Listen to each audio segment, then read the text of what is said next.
Hello, ladies and gentlemen, and welcome again to Syriana Analysis. I'm your host, Kevork Almassian. Thank you very much for tuning in to today's live streaming. I appreciate you all, whether you're watching this stream on YouTube or on Rumble. This is going to be the last live stream in 2024. The next one is going to be highly likely on the 5th of January. So at the beginning, I have just to announce that this is going to be the last one. Starting from tomorrow, I'm going to take a vacation. So all those who are sending me emails or messages or invitations to join a podcast or a conversation or an interview, unfortunately, I will not be able to respond. I just need a few days of rest and also a few days of family time. I think it's important to for all of us to enjoy and try to enjoy at least this season with the family, and these family gatherings always, in my opinion, brings the family member together, and it also improves the ties. I'm one of the people who loves this season, and I would like to be with the family. So I hope that you would understand that. But it's just a few days. On the 5th of January is going to be the next live streaming. Probably on the new year, I'm saying a short video just congratulating you for the new year. And if I couldn't, I just wish everyone who celebrated Christmas yesterday a Merry Christmas. And I wish that next year, 2025, would be peaceful for you and for your beloved ones. And I'm not really an optimistic per se, unfortunately, because of the experiences that we have been through. But probably it's a different thing for you, especially if you are a few, let's say, 1,000 kilometers away from the conflict zones. And I hope that you and your family and your beloved ones would never endure such misery and pain. Imagine half of your life has been war, and you thought that this is going to be soon over, and then the flares of the conflict, let's say, the fire of the conflict flares again. Now, this stream is going to address a few things. And I have to say at the beginning that this is not going to be geopolitical analysis, but rather commentaries and also an expose for the crimes committed by HTS since they have taken over the rule in Damascus after a successful coup and regime change operation. And we've been focusing on the destiny of Syria itself as a country, as a nation, its sovereignty, its political and geopolitical position, but also we spoke about the social components of the country. And those who don't know, Syria is a multicultural, multi-ethnic, and multi-mosaic, let's say, country. It has over different religions, ethnicities, sects, etc. And because HDS is a radical group which doesn't really believe in diversity, so we had from the beginning these concerns that HDS would try to establish a one-color state, and our fears were smeared by the pundits, so-called pundits, and the pro-HDS journalists and activists who said this is an Assadist talking point or said this is not going to be the case. However, as days pass, we are coming across very heinous and brutal crimes from Syria, mostly against the Alawites in the coast and in Homs, accusing them of being regime collaborators, accusing them of being a government thug or a previous government, let's say, or just simply saying that, oh, you were a soldier in the Syrian military, and summary executions are widespread now in Homs and in Latakia and in Tartus. Also humiliations, and I've seen so many videos. Unfortunately, I'm not being able to show you these videos on YouTube, but if you like to see some of these videos, if you're curious about them, if you want to make noise about them, you can see my name is written on the screen, Kevork Almassian. You can find me on X, and I'm regularly either posting or reposting the videos from other accounts on my personal profile on X for the people to see what the Syrian people are enduring. Now, civil war, this is a very controversial concept. And in 2011, I've heard a lot about civil war in Syria, and I always rejected the premise. I rejected the notion of a civil war in Syria. I rejected to call it a civil war. I always called it a CIA-backed or CIA-engineered regime change war, which is the true nature of the conflict. Now, have the Syrian people fought against each other? Yes, but there is a catch in it, and I would like to explain it. I think that when there is a civil war and one side is trying to eliminate the other for being, let's say, having a religious identity or an ethnic background, and they are clashing against each other because of this, let's say, ethnic or religious differences, this could be interpreted or defined as a civil war.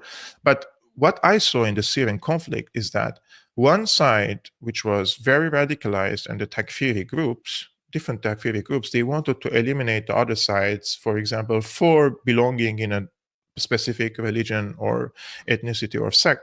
But the other side, which was represented by the Syrian army, they were multi-ethnic, multicultural, multi-faith, and different ethnicities. Everyone, basically, every man serves in the Syrian military. And the concept or the nature of the conflict from the Syrian army side was portrayed as a war against foreign-backed terrorism. You see, so both sides didn't have the same concept of the war. One side saw the other side as an infidel regime that has to be eliminated through a holy war, and the other side saw them as terrorists and a foreign-backed insurgency. 30% of them were from multinational Takfiris, like from Uyghur, from Tajik, from Saudi Arabia, Egypt, even Palestine, basically. So now some people come and say, yes, but the Syrian regime also had fighters from abroad alongside it. Yes, I would agree that, and I would accept that as a fact. However, the Syrian state, as a government, it has the right to invite foreign troops from Russia, from Iran, from Iraq, or from Lebanon, based on state agreements. When there is a defensive pact, for example, between Syria and Iran, and if Syria is under attack, conventional or non-conventional, then Syria can ask Iran officially to intervene, and the same goes with Russia. However, these militants, they don't have any political legitimacy in Syria, and they don't have the right to invite anyone from outside. We're just speaking now laws and what is accepted under international law. But you want to call it differently? Okay. So I never considered this, what happened in Syria civil war. Now, I want to go back just a little bit in history, like when Iraq invasion happened, what the United States and the UK have done after the Iraq invasion and the occupation, they dissolved the Iraqi army, and they dissolved the Ba'ath party completely. And this Iraqi army has been for a long time the backbone of the state. So you could call Saddam's regime, but at the same time, there was the state, Iraqi state, right? And the army is the basically represents the foundation on which the state is being built. So when you remove an army, there is a vacuum. And when there is a vacuum, somebody will fill this vacuum. So what happened basically, every religion, sect, etc. in Iraq, they found themselves under threat, and they started forming their sectarian militias. Sunnis against Shia, Shias against Sunnis, some ISIS, Qaeda against Christians and Yazidis, etc., etc. And we've seen the height and the peak of the sectarian tensions in Iraq in 2004 and 2006. Now, during this time, there was also a legitimate, let's say, resistance, armed resistance against the US occupation forces. Now, the US received many blows by the Iraqi resistance. So in order to kill the Iraqi resistance or try to delegitimize the Iraqi resistance or find rifts in the Iraqi resistance, they have dropped fuel on the fire through the Saudi intelligence in Iraq via supporting the Al-Qaeda elements in the country. Now, before Saddam left the power and got killed, basically, there was no Al-Qaeda in Iraq, right? So after he was killed and, or let's say, hanged, etc., Al-Qaeda found a fertile ground in Iraq because there was a power vacuum. So during this time when there was resistance against the US occupation forces, the Americans were indirectly, through the Saudi intelligence, propping up the Al-Qaeda elements in Iraq so that they create sectarian conflict in the country, so that the Shias fight Sunnis, Sunnis fight Shias, and these Al-Qaeda fight against the minorities, so there would not be an organized national resistance against the American occupation forces. So this is the same script later adopted in Libya. When Libya's Gaddafi fell, what did the Americans and NATO do? Basically, they dissolved the Libyan army. And when you dissolve the army, you remove the backbone of the state, therefore vacuum. So who's going to fill the vacuum? The radical groups. And in Libya, we have seen basically death squads. They have a monopoly over the state institutions and the military. And this led into, again, social and civil strife in the country, and eventually led to the creation of open-air slave markets in Libya. And if you aren't aware about it, you can search about the open-air slave markets in Libya, and you will see even the mainstream media is talking about it. And these two wars in Iraq and Libya led also to big influx of refugees and migrants from the Middle East and North Africa to Europe. Now, situation, I have heard multiple times that the United States has learned from its mistakes. So they don't want to repeat the same mistakes over and over again. However, when it came to Syria and the regime change war initiated by the United States under the title Timber Sycamore, you can again Google it and learn more about it, and how the United States initiated and engineered basically an armed insurgency against the government in Syria under the bogus claims of democracy, human rights, etc. However, the core of the issue was always geopolitics and money, right? So in any ways, now that the Syrian regime is gone and there was a successful coup and the regime change in Damascus, they dissolved the Syrian army, and the Israeli occupation forces have destroyed all the strategic military assets of the Syrian army. Therefore, the backbone of the state is gone. So before this incident, I always rejected that there could be or there was a civil war. But now I'm arguing that the possibility of a civil war is high, is likely. And because most of the former Syrian military personnel and soldiers, they have handed over their weapons. They trusted the new authorities, saying like, we will pardon you, you just give your weapons and everything will be fine. However, HTS, whether by directions, so deliberately, or probably there are rogue elements in HTS, especially the multinational Takfiris, they are on a rampage of killing religious minorities in Homs and in Latakia, mostly against the Christians and against the Alawites. So this created social strife in the country, and now we see that for the first time in my life, I'm 37 years old. For the first time, I see videos, people captioning it, Christians in Damascus, or Christians in Homs, or Christians in Latakia protesting against Jolani. I've never seen in my life something like this, that Christians, as if they are not Syrians, are protesting as religious group. And then you see the Alawites are protesting against the Jolani's terrorism. I've never seen in my life one particular religious group is just protesting. No, there was always like what separated or combined the Syrians was politics and not religion or a sect. But because the authority in Damascus is now represented by a former Al-Qaeda and ISIS leader, Jolani, who himself is a Takfiri, rebranded now by the mainstream press that he is some sort of a rebel now and a diversity friendly, this was only a matter of time that such tensions rise in the country. It was anticipated, it was expected.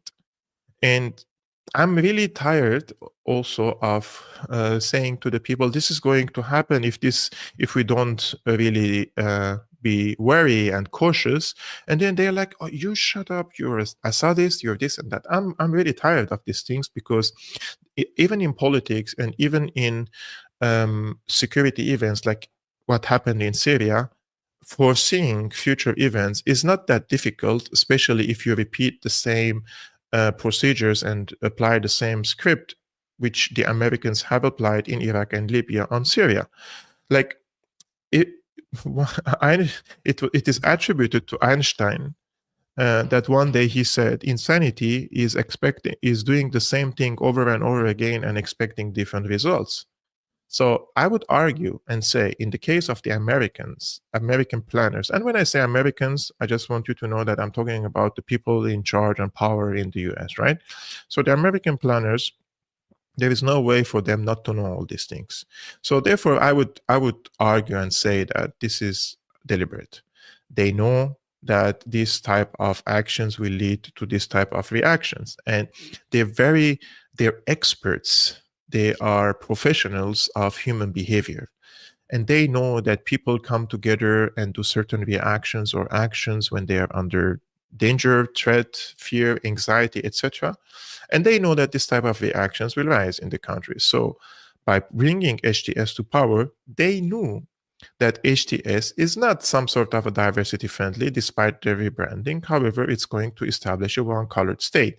Therefore, other communities will be upset and this will create rift in the country. They knew it, but this is the plan and this is deliberate. This is deliberate because they want to create these security conditions in the country in order to push every group belonging to a sub-identity, like Christian, Alawite, Shiite, Druze, Yazidi, etc., etc., etc., into their bubbles, basically. So the Alawites are only now protesting with the Alawites, and the Christians are with the Christians.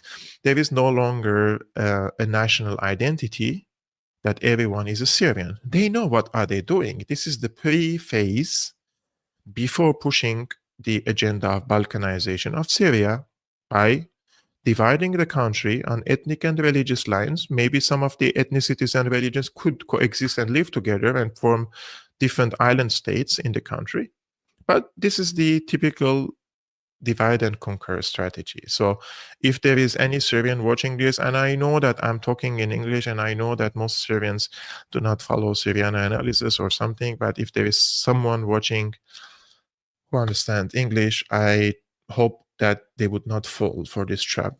I myself, I would prefer to go blind overseeing this type of war. In Syria, I would prefer that I would cut my tongue and not say a word that could bring more misery upon the Syrian people, right? So everybody has to be careful and everybody has to be a little bit like calculating the words before posting, especially on social media, that many people are nowadays are very tense, and you see all these clashes and verbal clashes, but this all translates into creating difficult conditions on the ground for the people. So I will now show a few examples to you without playing the videos, unfortunately, because if I play the videos, this video will be removed from YouTube. However, all this content is now on my X account, so you can watch it and make sure by yourself. Our friend and colleague, David Miller, by the way, he's going to come to Syriana Analysis after January 5th, when I restart my live streamings. I spoke to him. I wanted him to come to my show today, but he was not able, so we will do it after the new year. So he quote posted from a Turkish page, basically from Ozgur's page. And Ozgur is a Turkish journalist, and basically this video is HTS. Basically, they're hunting Alawite civilians in Tartus with ISIS songs. So basically, they're playing an ISIS song, and they are hunting down the Alawites in their civilians in Tartus, in the coastal city of Tartus. The song in this video is Salil al-Sawarim, or The Crossing of the Swords, the infamous ISIS anthem, which also accompanied a series of horrifying documentaries made by the murderous group as it launched a wave of attacks on Iraqi security forces at the peak of its power. So this is the video with the flag of the revolution in Syria. And this, I think, terror HTS militants in Tartus, they are killing Alawi civilians. So I think he wrote it in Turkish. So this is the video, unfortunately, that I cannot. However, like they are basically coming after civilians and just hunting them in the streets for simply being part of a religion that they don't like, right? So these type of actions have been widespread nowadays. And I've seen this video today. This is posted by our friend Tim Anderson. He says the HTS gang operations on the Syrian coast and the coastal mountains supposedly to hunt Assad's thugs, in reality former soldiers who are resisting sectarian al-Qaeda rule. And now if we play this video is very short. However, in this video in Arabic, they say they are here to hunt down the Alawites, and he calls them pigs, right? If you understand Arabic, I think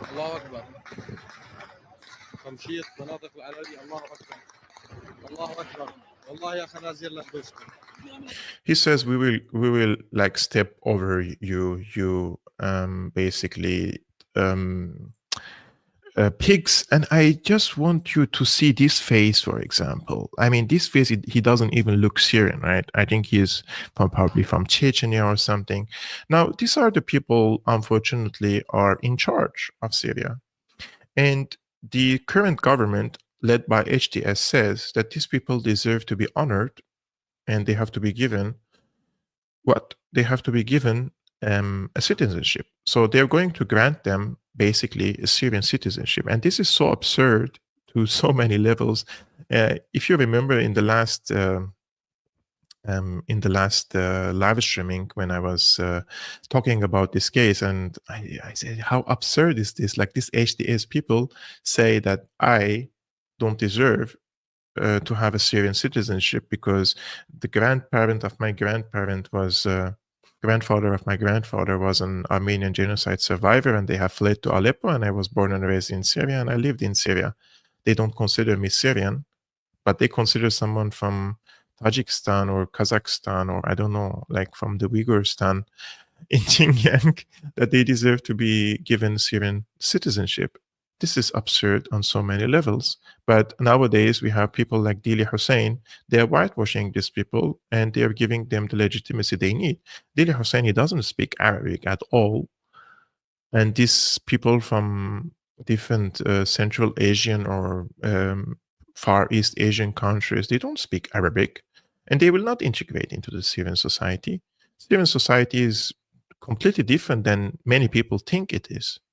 And it's one of the cradles of civilizations. Imagine, like, on this piece of land, tens of civilizations, cultures, languages, empires have passed through, and they left their marks and their fingerprints and their languages on this place. Now somebody is coming from far away, carrying his Takfiri ideology, and he wants to come to Syria. What do you think is going to happen? Is he going to become moderate, or he's going to radicalize Syrians, right?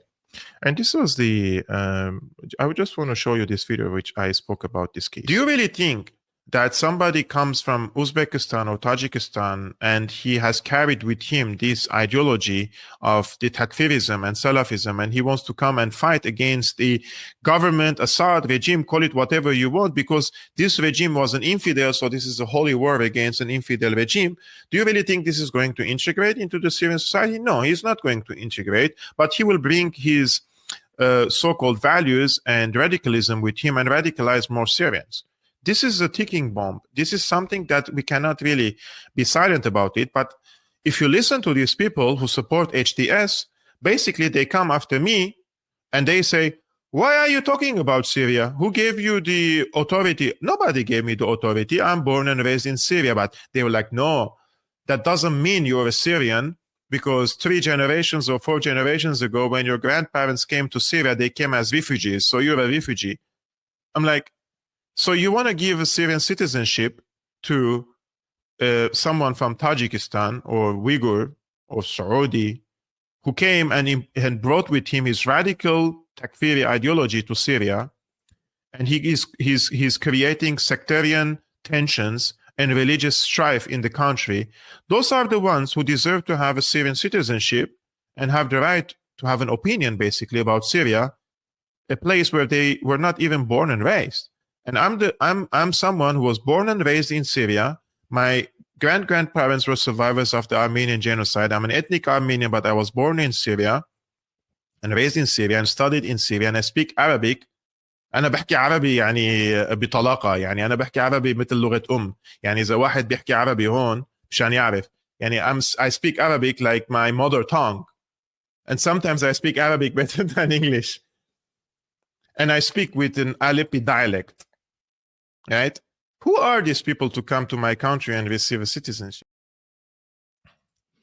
I just want to say hello to Irene. She says, Salam, peace, brother Kevork, all the best to you and your family. Thank you so much. And she also was asking me to see her message in the chat. YouTube won't let me hear. I don't know if you send me like, if you want to communicate with me, you have also the email you can send me on my YouTube channel. If you go to my YouTube channel to like about or something, like there is the contact formula as well, if you want to stay in touch with me. But I'm going to be on vacation starting from tomorrow, so I will come back to the emails and everything after the 5th of January. I would like to thank our friend Wedi. He says, Palestinian anti-genocide protest groups are sadly divided over the fall of Syria, where I live. Have you noticed a trend of such things growing? Yes, I have spoken about this also in detail and length. And I think many people in the pro-Palestine case, they see Syria as a separate case. They don't see it as connected to Palestine because they see the region from a colonial lens. They are themselves, their minds are colonized without them knowing that it's colonized, because there is the Levant, and Syria and Palestine and Lebanon and Jordan basically are like extensions, geographical extensions of each other. So the fate of Syria is from the fate of Palestine, the fate of Lebanon is from the fate of Syria. There is a saying, if Syria sneezes, Lebanon catches cold. And I think that Palestine is part of the greater Syria, is part of the Levant, right? So many people do not see this, and they can't probably connect the dots because of the media coverage, because of Al Jazeera. Al Jazeera is a horrible media outlet when it comes to Syria and brainwashing the people.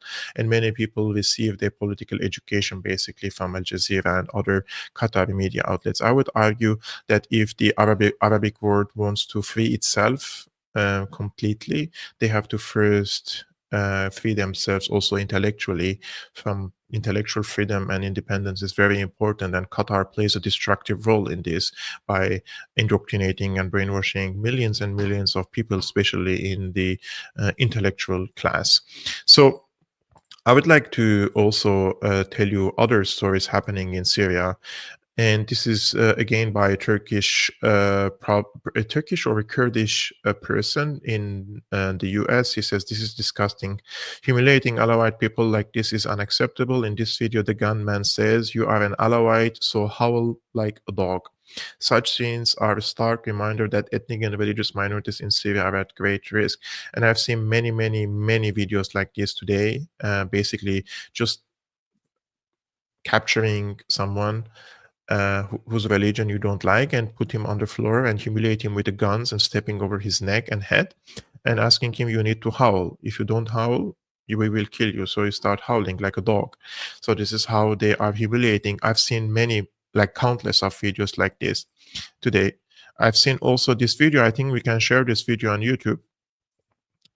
Our friend Didi Geopolitics, she says, disturbing footage has emerged from Suqailbiya, Syria. Suqailbiya is a Christian town in northern Hama, showing an Islamist sheikh and radicals entering a Christian man's home to, quote, invite him to Islam. In the video, the sheikh remarks, it's a shame for such a radiant face to be consumed by the fire, and expresses hope that the man will convert. He means here, like, this sheikh is saying, like, it's a shame that like a radiant face like this would go to hell and burn, you know, so we have to bring him back to Islam so that he goes to paradise. He says the unease on the man's face is palpable as the group insists they are acting as callers to Allah's message. They claim their efforts are meant to save him from hellfire and assert their belief in converting others to their ideology. This incident highlights the growing pressures faced by Christians and other minority communities under the current regime. The targeting of vulnerable groups in their own homes is yet another alarming indication of the increasingly sectarian environment in parts of Syria. I will show you this. There are, I believe, also English subtitles you can also check. So he says they resemble a Christian who has been misled. So he is now talking to them. They say, so we are inviting him to the message of the Prophet, peace be upon him, the message of Islam. It's a shame for such a radiant face to be consumed by the fire. By the will of Allah, he might become one of the followers of the Prophet, peace be upon him.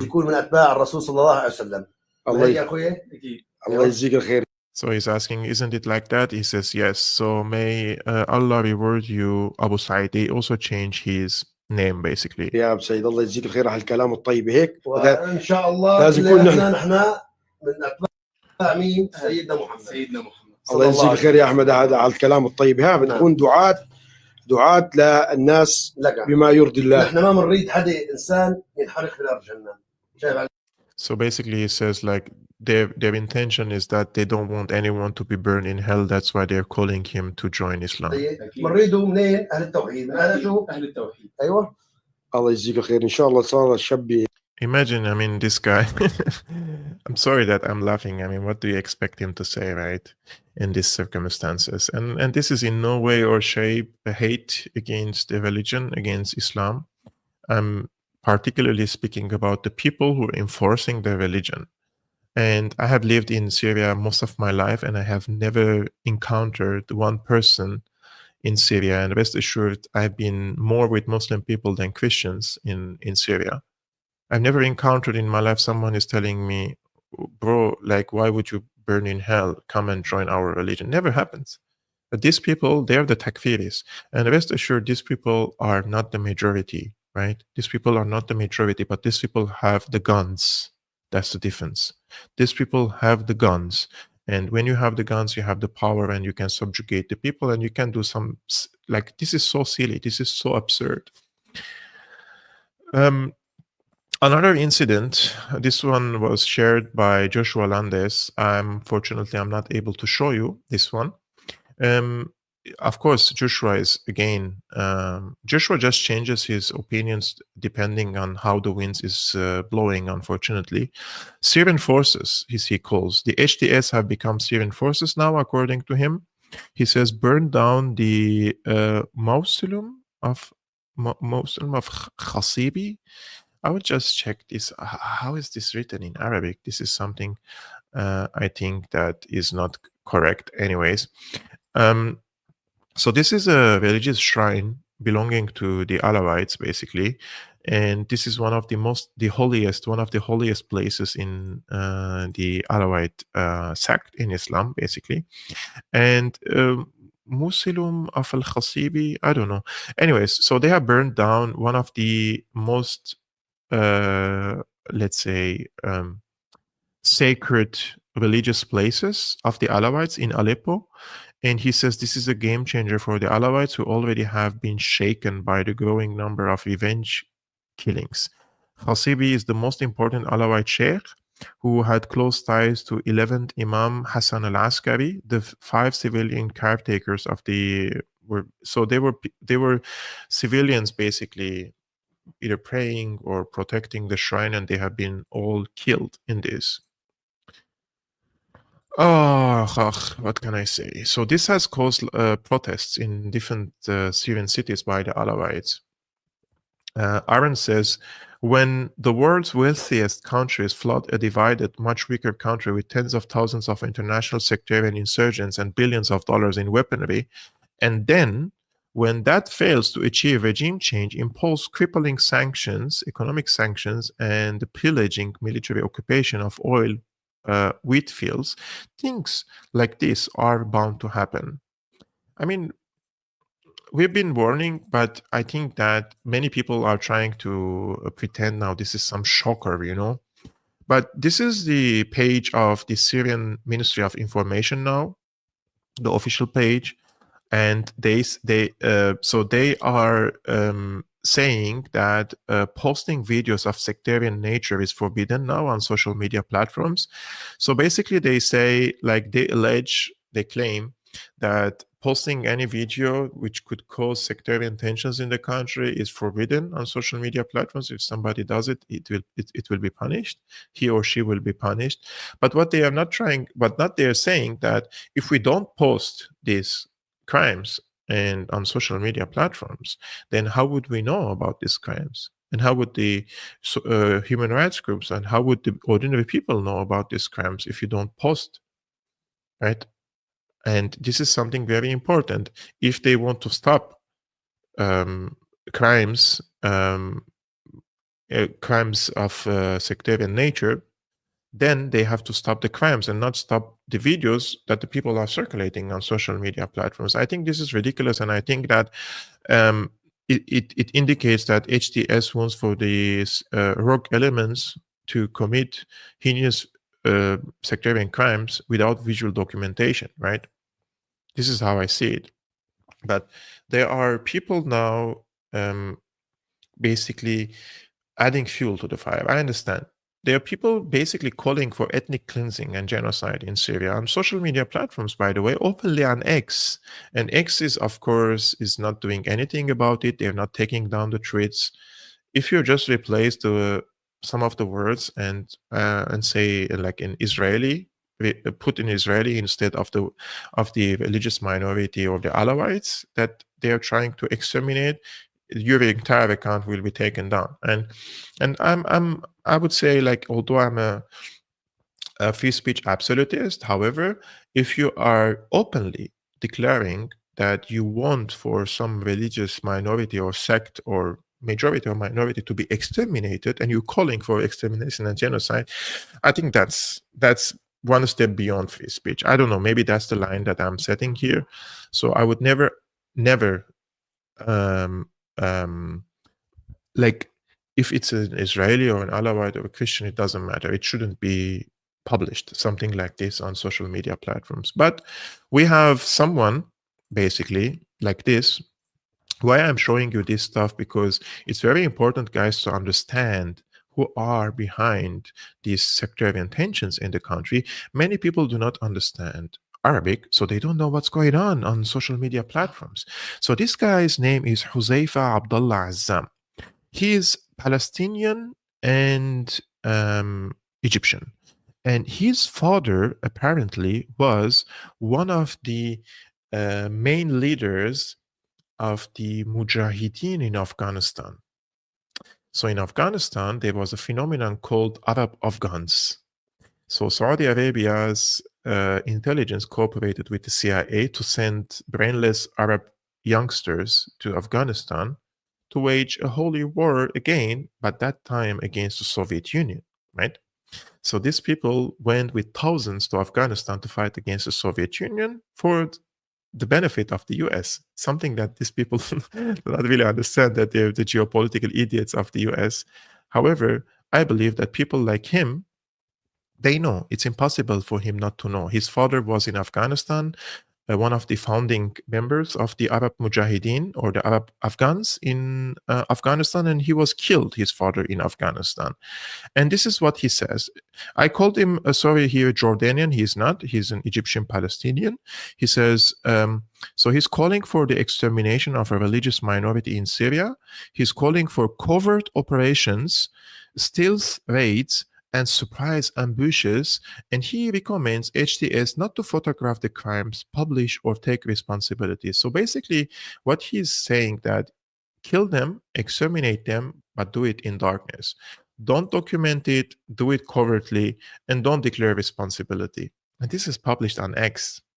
And I tagged the support, and they have done nothing about it. And this guy, I never came across his tweets, by the way, before. I never know anything about him, but I saw the screenshot. I was like, okay, who's this guy? I want to know. So I searched his name on X, and it turned out that he blocked me. And I never know him. I never interacted with him, but he blocked me. Probably he knows me, so he blocked me. And this guy lives now in Jordan. So another guy who is part of this sectarian saga in Syria is this guy. He is basically pretends to be a journalist, right? And look at his face. Like, there is nothing but hatred on his face and nothing but anger. So he's wearing a press bulletproof vest, and he says that he's an HTS member. He claims that Alawites who are protesting against Jolani are part of the Islamic regime's, so Iran's militia, and threatens that they will be beheaded if they protest again. So this guy is a journalist, basically, with HTS. And I mean, if I come across this guy anywhere in the world, I would know he's just an angry man full of hate. And I would I would expect him to blow up himself. So he says that people protesting against the crimes of HTS are basically part of Iran's militia, and he's threatening to behead them. So I don't know if you can guys follow the basically the subtitles. I will play the video because there is nothing graphic in it. I hope that you can read the subtitles. Take a look. ونحن سنقول له إلى كل معمم سيسمع قرارات الميليشيات الإيرانية وسيكون وسيط للتهديد للسلم الأهلي لجميع الطوائف ولتهديد توحيد سوريا. سنقوم بلف العمامة محيط رقبته. هي في المشرمحة، العمامة بنرفعها فوق رقبتك بنشلعك لفوق، نضبق هذا تحت لك.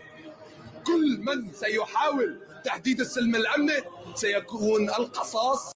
So now these people basically, they are openly calling for decapitations of religious figures because accusation is ready. They are collaborators with Iran. So I know where is this headed to. I'm not naive, right? And I know that these people, if they have the decision and the if somebody pushes them, they will commit genocide. I have no doubts about that. If Jolani today raises a finger, and not even Jolani, if some rogue elements raise a finger and say we have to go to town and commit genocide, they would do it. I have no doubts about it, including this guy. This guy would carry an arm and kill. Like, you can see from his body language and from his voice and from his face and from his eyes, this guy would kill. I have no doubts.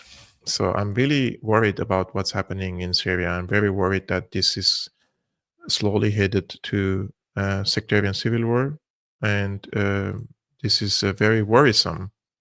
This is something that, as I said at the beginning, I wish that I would go blind. I wish that not so that I don't see this. And I wish that I would cut my tongue before adding fuel to the fire. I would cut my tongue and cut my fingers before typing or writing something that would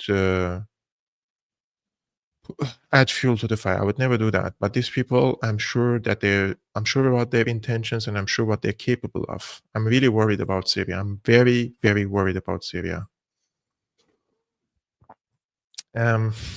We have a friend.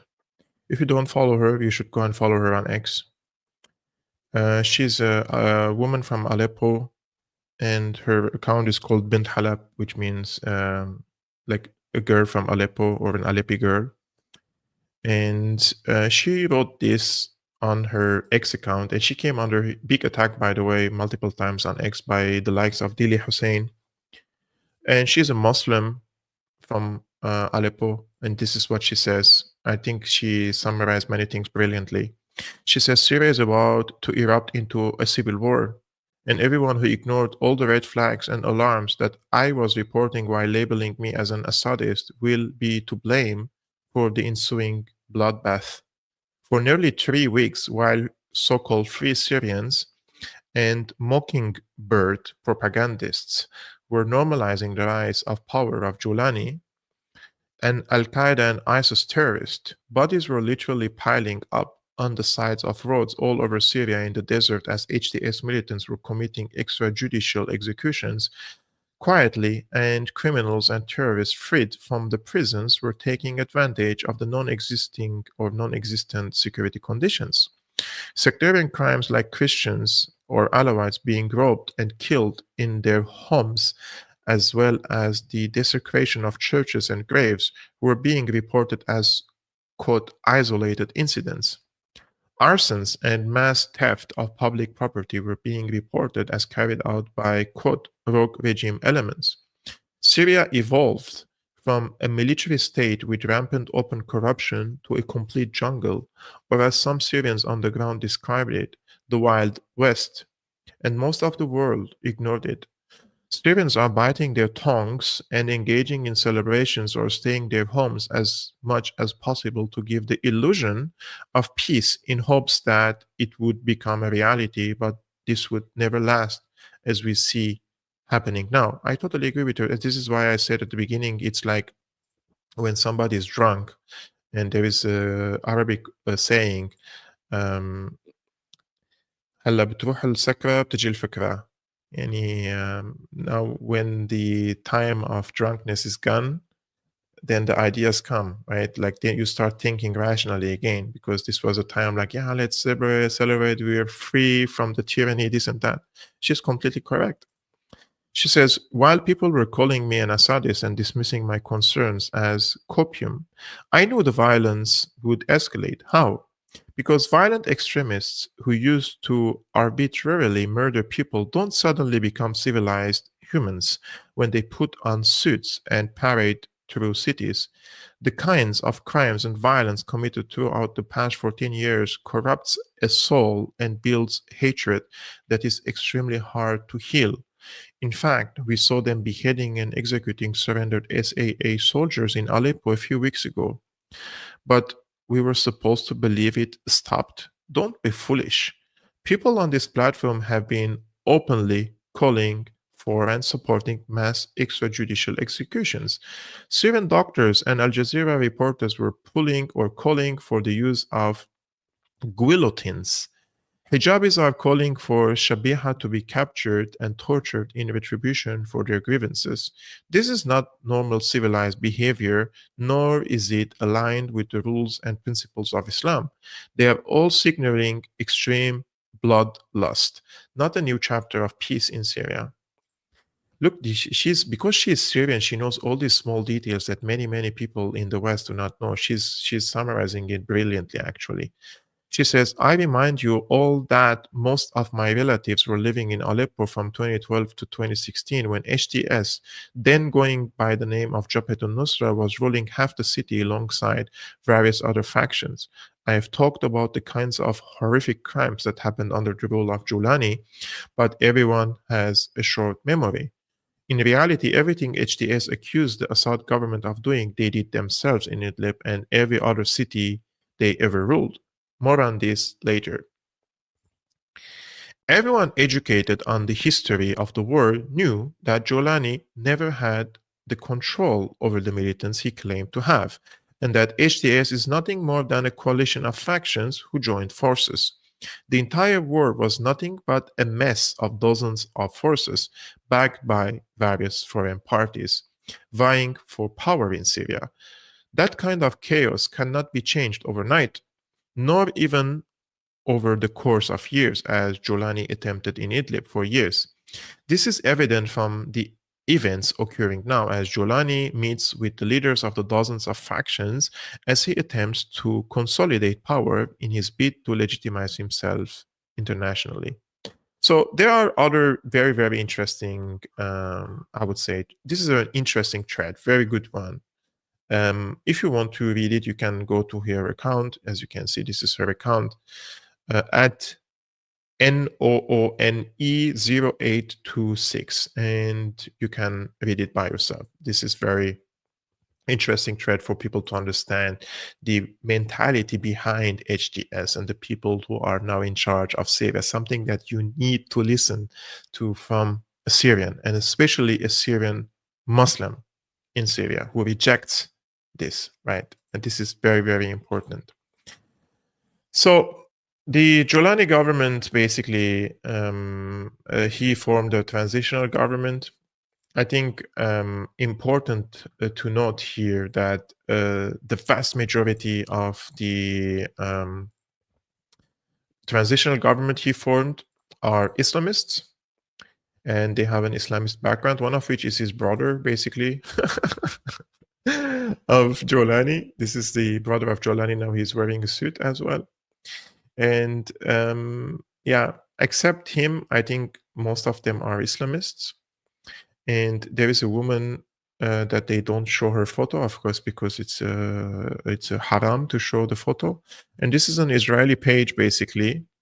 And they say because they are trying to say that this is the Jolani government trying to stabilize Syria. So this is a pro-HTS Israeli account, but they can't but to mention here, he says most of the ministers appointed to the transitional government are directly linked to HTS, and the vast majority previously held parallel positions in the Salvation government. Some even actively participated in the fighting as part of various rebel organizations throughout. So additionally, a significant number of the ministers hold Islamist ideologies of varying degrees. But one of them caught my attention today, and this is not a ministry position, but rather the head of the Syrian intelligence now. So this is going to be the head of the Syrian intelligence. So who is this guy? HTS's new head of general intelligence in Syria. His name is Anas Khattab, or his military name is Abu Ahmad Hudud. He's the former general security official in Idlib. So he was the guy of the mukhabarat, or the intelligence of Jolani in Idlib. So he's now the head of the Syrian general intelligence of the entire country. He's known as a ruthless figure. He has played a key role in consolidating Jolani's rule and eliminating opponents in Idlib. He was born in the suburbs of Damascus. He reportedly left his university studies to fight the United States in Iraq. So he joined Al-Qaeda basically in Iraq. In 2012, he pledged allegiance to Jabhat al-Nusra, or the offshoot of Al-Qaeda in Syria. This was in 2012, and became a close companion to Jolani, known as Al-Jolani's black box. He is the group's secret keeper. So I don't know if anyone had any expectations that probably HTS has reformed himself because they are wearing some suits. And this is something very ridiculous I want to mention here. Like, whoever is writing the script and this theater in Damascus, they should really understand that our perception of terrorism has also changed. Like, if you dress them with suits, that doesn't mean they are no longer terrorists, because you're just trying to, whoever is behind it is propaganda machine and the rebranding, definitely it's Western, because they always feed our brains on TV, and in the news and Hollywood, etc., that if somebody is wearing a military uniform or wearing some religious turban or something, then this is the terrorist, right? Yeah, there are terrorists wearing military uniform, and there are terrorists wearing religious turbans. We have Baghdadi, we have Jolani, we know that. But that doesn't mean if somebody dresses a Western suit that he is no longer, he can't be a terrorist. This is something that is so absurd. And I don't think after what happened in Gaza, anybody can come and say that terrorism is only committed by people who dress like religious or military. I mean, Netanyahu wears a suit. Joe Biden wears a suit. Everyone who, Obama wears a suit. George Bush wears a suit. Tony Blair wears a suit. What does that even mean? These people in wearing a suit, and they committed acts of terrorism. There are few politicians or few leaders in the US have killed hundreds of thousands of people. Madeleine Albright, when she was asked, 500,000 children died because of our sanctions, was it worth it? She was wearing just a nice dress. Maybe, I don't know, from Prada or something, I don't know. And she said, yeah, the price is worth it. So these stupid propaganda that they're trying to inject to the brains of the people that, look, now Jolani is wearing a Western suit and he is now a rebel, or he is now moderate, or he is now diversity friendly. This is so absurd, because I think after October 7 and what happened in Gaza, everybody changed its perception about terrorism and what terrorism is. And I think everybody knows that people in suits can commit terrorism. So let's be clear about that. I just want to thank our friend Hilo from Greece. What does the political parties in Syria have to say? They talking against Jolani, or they supporting him? My friend, most of the political parties in Syria are scared of their necks now to be decapitated. Of course, they will support Jolani. So it's an environment of terror. You cannot have a healthy political discussion or democratic talk in Syria when Jolani is in power. It's impossible.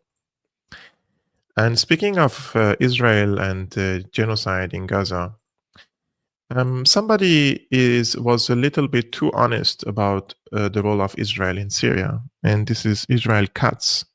Israel Katz is the Minister of Defense now of Israel, right? And he says, we have toppled the Assad regime in Syria. So the Israeli, basically, everybody is trying to take credit for it, and the Israelis are now also jumping the wagon and saying that we have toppled the Assad regime in Syria. We have dealt a severe blow to the axis of evil. He means the axis of resistance. And we will also deal a severe blow to the Houthi terrorist organization in Yemen, which remains the last to stand. Now, in this case, I just want to mention one thing. The other day, I don't want to mention any names, and this is nothing personal against anyone, right? But I read a comment basically by one of our friends and followers of Syriana Analysis, saying that, look, one of the guests that you introduced him to us, he is now actively pro-HTS. Look, everybody is free on his podcast, on his show, to say whatever he wants. I can't come and try to correct people. It's not my job, and it's not in my ethics to go and do such things. But if they come to my show and raise pro-HTS talking points, then I will challenge them, right? So this is how I see things. So even on their YouTube channels, they do what they do, but it's disappointing that people cannot see that HTS is basically a Turkish intelligence asset and the American intelligence asset, and he is here to adopt the American and Turkish basically vision for Syria. And this vision is definitely pro-Israeli vision.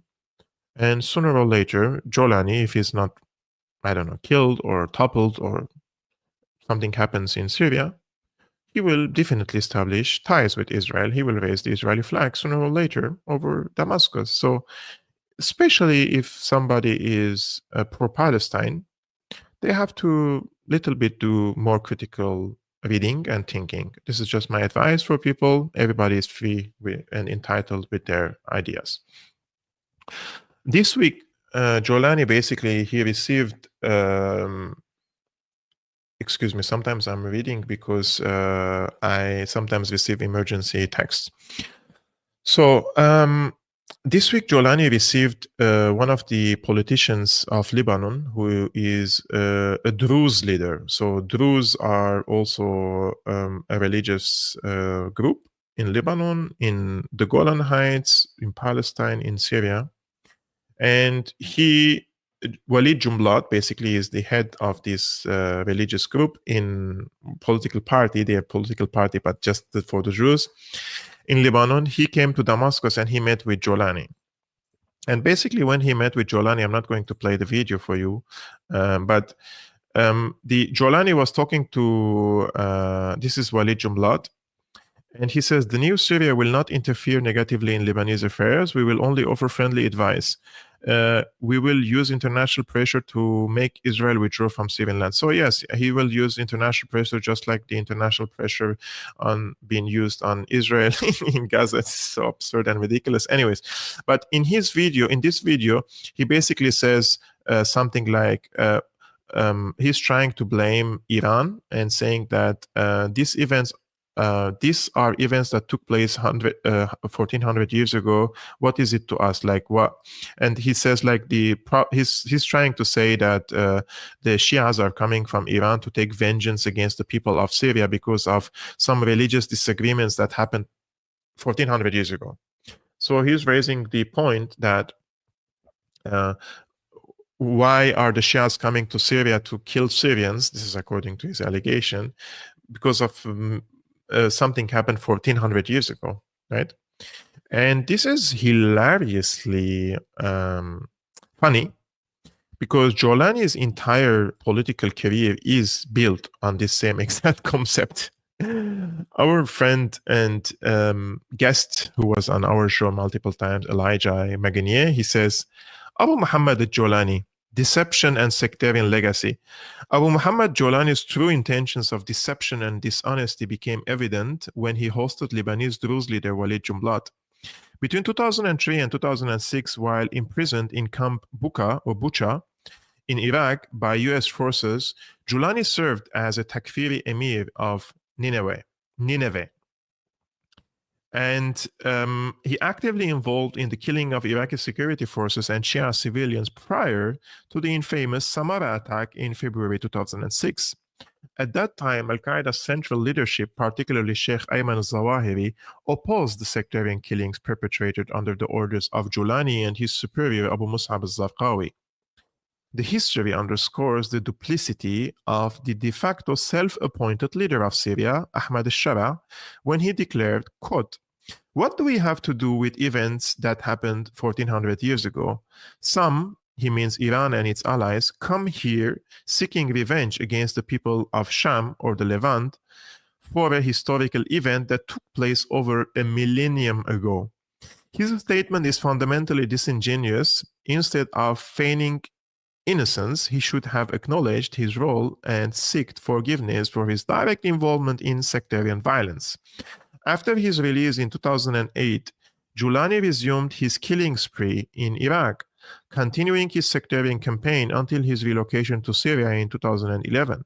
From 2011 to 2024, his brutal tactics persisted. Even after the fall of Damascus, his faction continued sectarian killings, including in Aleppo on December 5th. A team from Hayat Tahrir al-Sham HTS remains actively involved in secret executions of military and civilian figures, acts that eerily mirror the assassination methods familiar from the earlier years. This ongoing pattern of violence highlights why the rebranding of Jolani's identity crafted by a British team of spin doctors and media coaches, I so agree with him, this is definitely British work, ultimately failed.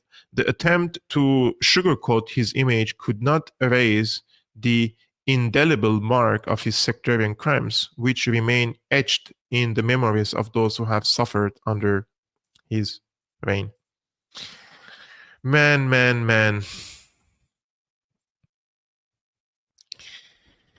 I'm very happy that many people are realizing the severity of this issue in Syria. I'm very, very worried about Syria. I'm very worried about all the people. I'm worried about the Muslims. I'm worried about the Christians. I'm worried about the Kurds, the Yazidis, the Druze. I'm worried about the Jews. I'm worried about the Armenians. I'm worried about everyone, basically, who holds Syrian citizenship and nationality. And I hope more people would push against this sectarian saga.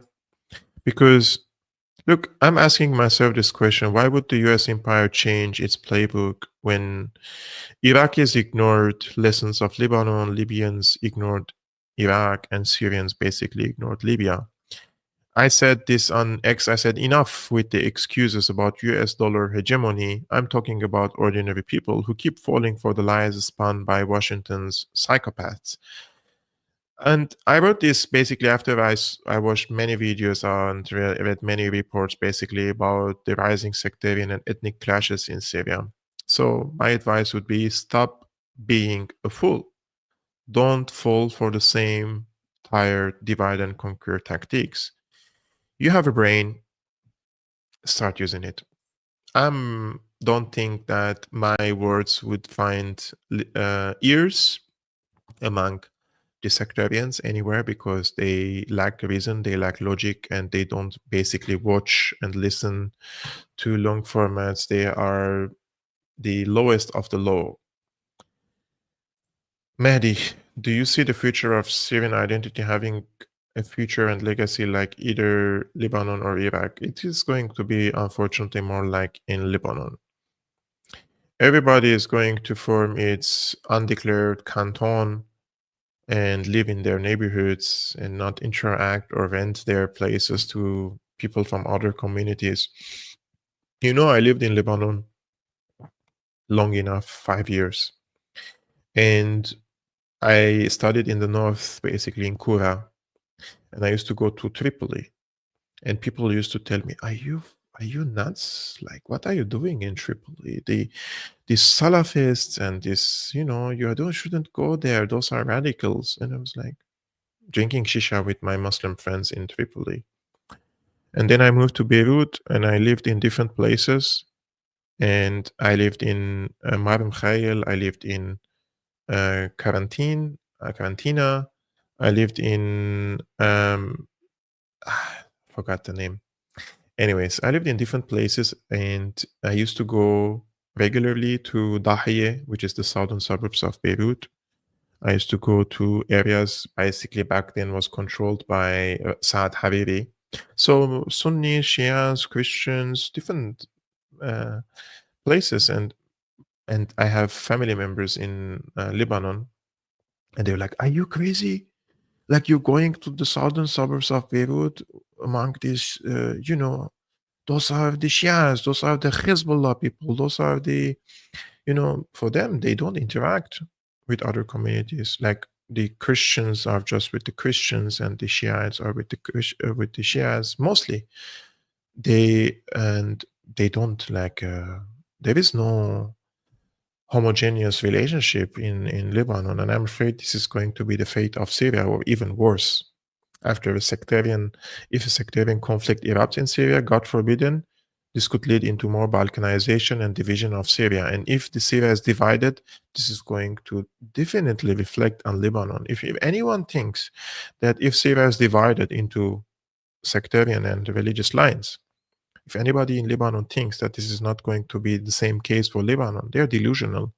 Because again, when I started this conversation and when one of our friends asked me about people in the pro-Palestine camp, they're divided over Syria. And I said, because they look into Syria with a colonial lens and what the Americans have told them about the region, or the French or the Brits, because they divided the region.